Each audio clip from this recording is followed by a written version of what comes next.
माता त्रिपुर सुंदरीबद्दल वर्णन करावे तितके थोडेसे.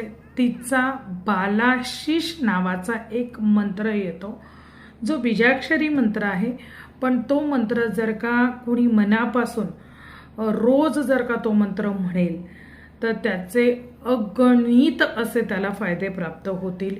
मंत्र तुम्ही किमान 11 वेळा रोज म्हटला पाहिजे.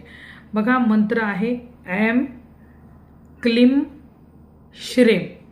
हा तिचा बालाशीष मंत्र आहे, माता त्रिपुर सुंदरीचा बालाशीष मंत्र.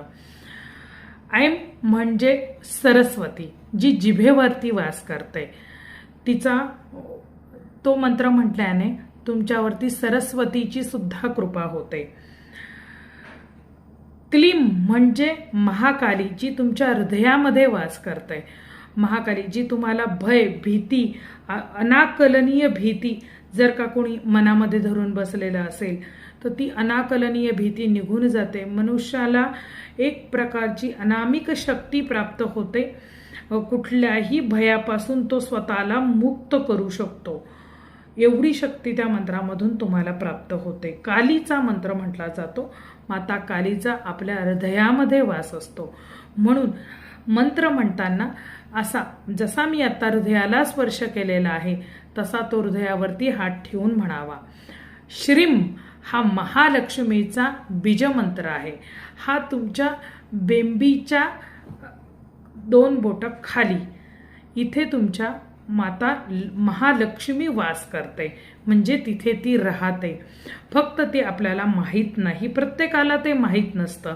तर तिथे तुम्हाला जर का तुम्हाला लक्झरियस लाईफ, तुमच्या जीवनामध्ये तुम्हाला घर, गाडी, पैसा, बंगला, समाजामध्ये स्टेटस, प्रमोशन, चांगला जॉब, फायनान्शियल स्टेटस जर का तुम्हाला पाहिजे असेल तर तुम्हाला माता महालक्ष्मीचा हा जो मंत्र आहे तो जसा हा हृदयावरती हात ठेवून मंत्र म्हटला तसाच तो बेंबीच्या खाली 2 बोट, तुमची स्वतःची 2 बोट तिथे ठेवायची, खाली जायचं आणि तिथे असा हात लावून माता महालक्ष्मीला स्मरण करून तो मंत्र तुम्हाला म्हणायचा आहे.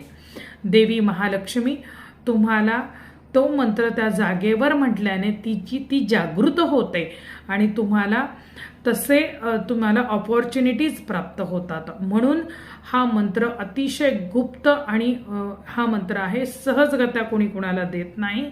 पण मी तो मंत्र तुम्हाला आज इकडनं सांगितला आहे तर तुम्ही तो मंत्र करू शकता. जय मा जगदंब, जय माता त्रिपुर सुंदरी.